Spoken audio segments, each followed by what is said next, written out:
कल हम आए, दोपहर में हमसे कहा गया शाम को एक गांव में मीटिंग है, वहां 250 लोग थे। कांग्रेस के लोगों को बुला करके पश्चिमी उत्तर प्रदेश में मीटिंगें करवा, रुझान बना हुआ। हमसे अक्सर गलती हो जाती है, मैनेज नहीं कर पाते। अगर मैनेजमेंट हमारा बेहतर हो जाए तो पश्चिमी उत्तर प्रदेश से जितने पे सरकार बनती है उससे आधा यहीं से चले जाएंगे। लेकिन इसको मैनेज करना, लगातार हमलावर होना होगा। आजम खान के मसले पे जिस तरह से अल्पसंख्यक कांग्रेस ने लगातार सवाल उठाए, समाजवादी पार्टी से जुड़े हुए लोग भी आपसे मिलते हैं, बात करते हैं तो ये स्वीकार करते हैं कि हाँ, आजम खान के लिए मुलायम सिंह ने कुछ नहीं किया। ये जुमला चल गया है कि जब समाजवादी पार्टी आजम खान की नहीं हुई तो आम मुसलमानों की नहीं होगी। ये जुमला चल चुका है, इसको हमको और हवा देनी है और लड़ना, फैक्ट के साथ बात करना। अभी रामपुर से एक साइकिल यात्रा निकाले थे सपा वाले जुबेर भाई, कई ऐसी होर्डिंगें थी, आजम खान का ही फोटो नहीं था, है ना। ये खूब खबरें भी चली हैं। वो हम लोगों के पास अवसर है। कफील खान का मसला था, आप लोगों ने 15 दिन का कैंपेन चलाया। लखनऊ में हम लोगों ने प्रेस कॉन्फ्रेंस की, खबर गई कि कल से आंदोलन शुरू होगा। अचानक शाम को 7 बजे से समाजवादी पार्टी के जो मीडिया सेल के लोग हैं, उन्होंने डॉक्टर कफील की पुरानी तस्वीर जब वो जेल से बाहर आ रहे थे उसको वायरल करना शुरू कर दिया। कंफ्यूजन फैलाया कि कांग्रेस वाले करने जा रहे तो पहले ही छूट चुके। अपने बहुत सारे लोग कंफ्यूजन में आ गए। बाद में पता चला कि समाजवादी पार्टी इस हमारे मूवमेंट से परेशान हो गई थी। तो हम लोग चल एकदम सही दिशा में थे। जुबैर भाई है, यही लेकर के गए कफील साहब को वहां, इन्होंने अपने यहाँ राजस्थान की नेता है वहां पे उनको शेल्टर दिया। ये छोटे छोटे जो मसले हैं, इन्होंने समाजवादी पार्टी की सच्चाई को मुसलमानों के बीच उजागर कर दिया। इस चीज को हमको और तेज करना, इस कैंपेन को और लेके जाना। अभी सबसे जो इंपॉर्टेंट बात थी, प्रदीप अरोड़ा जी ने जो कही, आप देखिए जब हम कांग्रेस में थे तो भारतीय जनता पार्टी की सिर्फ 2 सीटें होती थी। जब से हम कांग्रेस से दूर हो गए, भाजपा को हराने लगे, वैसे वैसे बीजेपी मजबूत होती थी। यही ना हुआ। इसका मतलब क्या? आपके खिलाफ जो इस समय नफरत है वो सिर्फ इसलिए है कि आप कांग्रेस में नहीं है। पूर्वांचल में समाजवादी पार्टी का जो जनाधार है, अखिलेश यादव जी की जो अपनी बिरादरी है, उससे लोग इतना त्रस्त हैं, वो गुस्सा आपके ऊपर उतारते हैं। उनको लगता है कि 19.5% मुसलमानों के बल पे ये सबका हिस्सा खाए हुए।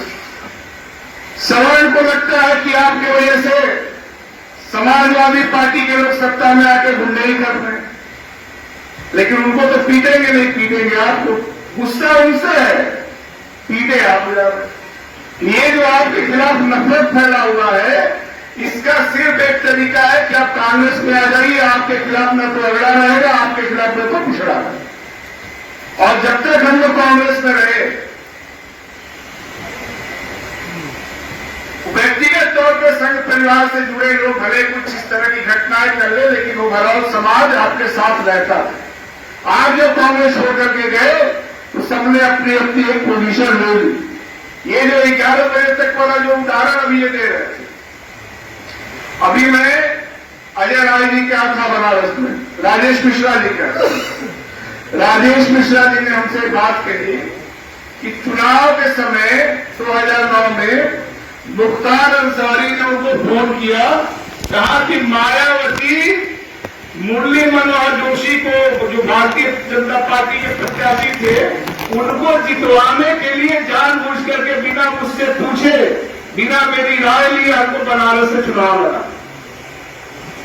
उन्होंने कहा कि भाई साहब आप अगर बसपा से लड़ जाइए तो जोशी हार जाएगा, लेकिन ये पुराने खाती कांग्रेसी है, इन्होंने इनकार कर। उस पूरे चुनाव में हिंदू मतदाता सुबह 11 बजे तक कांग्रेस के साथ रहा। लेकिन बीजेपी ने उसको दूसरी दिशा कर दी। तो जो लोग कांग्रेस को वोट करना चाह रहे थे और जो बसपा को वोट नहीं कर सकते थे, सपा को नहीं कर सकते थे, वो सारे चले गए भाजपा। ये हम लोगों को बहुत ही एक मार्के की बात है जिस पर हमको काम करने की जरूरत है। आगे से हम लोग इस तरह का कार्यक्रम रेगुलर करेंगे, जगह जगह करेंगे। बहुत सारी नई चीजें अभी सीखनी भी है, सिखानी भी है। बहुत सारे हमारे ऐसे ट्रेनर्स हैं आईसीसी में जिनकी हम अभी सेवा लेंगे। और ये याद रखें कि आप माइनॉरिटी नहीं है। आप उत्तर प्रदेश में जाति के आधार पर वोटिंग होती है और आप मजहबी पहचान के साथ वोट करते हैं। आपके बराबर उत्तर प्रदेश में कोई बिरादरी नहीं है। आपकी आबादी 19.5% है। मुलायम सिंह यादव जी की अपनी बिरादरी सिर्फ 5% है। ब्राह्मण 4-5% है। आपके सबसे अगर कोई टिकट आता है तो जाटो बिरादरी आती है जो 11% है। तो जितने लोग सरकार बनाने बिगाड़ने के खेल में जो जातियां लगी हुई है उनसे तो आप 3 गुना 4 गुना ज्यादा है। तो आप अपने को माइनॉरिटी कैसे मानना? सरकार बन जाती है 28-30% पे। आपकी अपनी आबादी 20-22% है जो ओरिजिनल में है।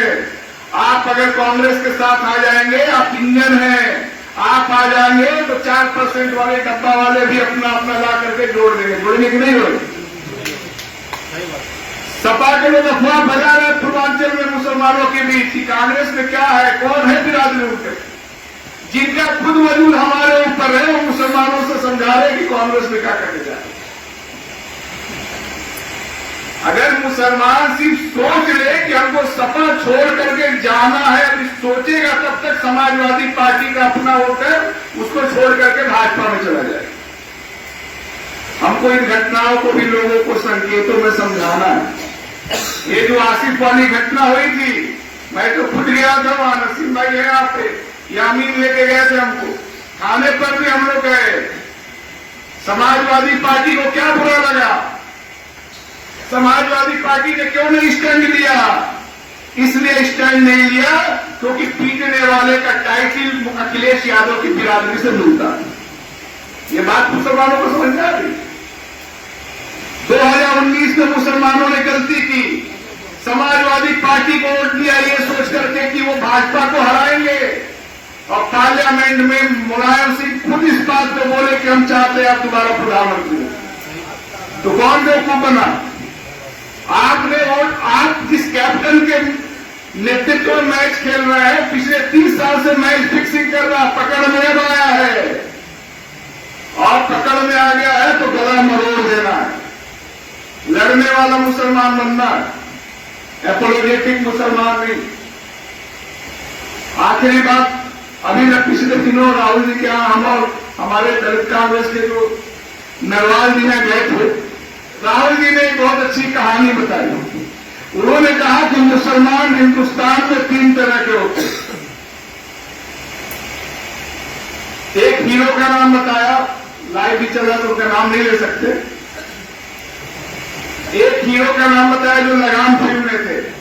वो कहे कि एक गुजराती मुसलमान है, पावर में जो भी रहेगा उसके पास जाकर के सलाम करें। ठीक है। फिर उन्होंने कहा कि एक दूसरे मुसलमान हीरो हैं, चक दे इंडिया वाले। उन्होंने कहा कि ये उत्तर प्रदेश के मुसलमान हैं, जो भी जहां भी कोई भी पावर में रहेगा, पक्ष विपक्ष सबके आ जाए, सबसे मैनेजमेंट करेंगे। उन्होंने कहा कि लेकिन उनमें सबसे अच्छा मुसलमान बंगाल का मुसलमान है,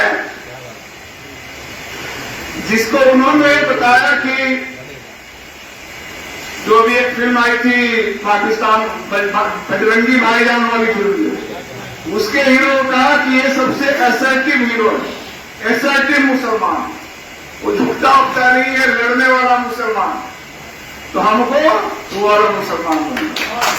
ये कहीं शिकायत नहीं कि मंच पर नहीं करने दिए, मंच पर नहीं करने दिए, कहा नहीं करने देगा। आप ही तो सबका सफल करवाते हो भैया रैली, आप ही तो सबसे ताकतवर हो। तो आप अगर पहले से मायूस हो जाएंगे, पुरानी कांग्रेस तो मैं नहीं जानता हूं, लेकिन जो नया मुसलमान आ रहा है, जो लड़ रहा सीए पे, एनआरसी पे, जेल जाने के लिए तैयार है, हमको उसके कदम से कदम मिला के चल रहा है। और वो मुसलमान एपोलोजेटिक नहीं, वो लड़ने वाला मुसलमान। इस तरह के बहुत सारे अभी ट्रेनिंग कैंप हम लोग चलाएंगे, जगह जगह करेंगे। और मेरी ये पूरी कोशिश होगी कि चुनाव में जो भी आप लोगों ने बातें कही, चुनाव में भी प्रतिनिधित्व मिलेगा, क्योंकि आप सिर्फ वोटर नहीं है, आप सरकार बनाते बिगाड़ते हैं। और कांग्रेस ने आपको मान सम्मान दिया है। जब आप पूर्ण रूप से कांग्रेस के साथ आते थे, जुबैर भाई के राज्य में मुसलमान सिर्फ 7% थे और वहां बरकतुल्ला खान मुख्यमंत्री थे ना। दलित की बेटी 1993 में मुख्यमंत्री बनी, लेकिन इंदिरा जी ने 1983 में मुसलमान बेटी को मुख्यमंत्री बनाया कि नहीं बनाया? आसाम में सैयद अनवर तैमूर को बनाया ना, बिहार में अब्दुल गफूर साहब को बनाया, महाराष्ट्र में अब्दुल रहमान अंतुरे साहब को बनाया, फारूक साहब को 3 बार बनाया पांडिचेरी में। लेकिन उसके बाद हम बिगड़ते गए, कांग्रेस हमारा एतबार खोती गई, इसलिए आज स्थिति अच्छी नहीं है। अभी एक मीटिंग में आप में से बहुत सारे लोग रहे होंगे, जुबैर भाई ने बहुत अच्छी बात रखी थी कि हमारे यहाँ मुसलमान 8% है, लेकिन वहां इज्जत है। हम 19.5% है, लेकिन इज्जत नहीं। इज्जत तब मिलेगा जब हम फिर से कांग्रेस के साथ आएंगे। कांग्रेस हमारी नेचुरल पार्टी है, घर है, घर छोड़ के बहुत दिन तक अस्पताल में नहीं रहा जाता। सपा बसपा तो ऐसा अस्पताल है, निकलते से पता चला किडनी में बेच दी। ठीक है सर, शुक्रिया, धन्यवाद। बहुत बहुत शुक्रिया शर्मा साहब।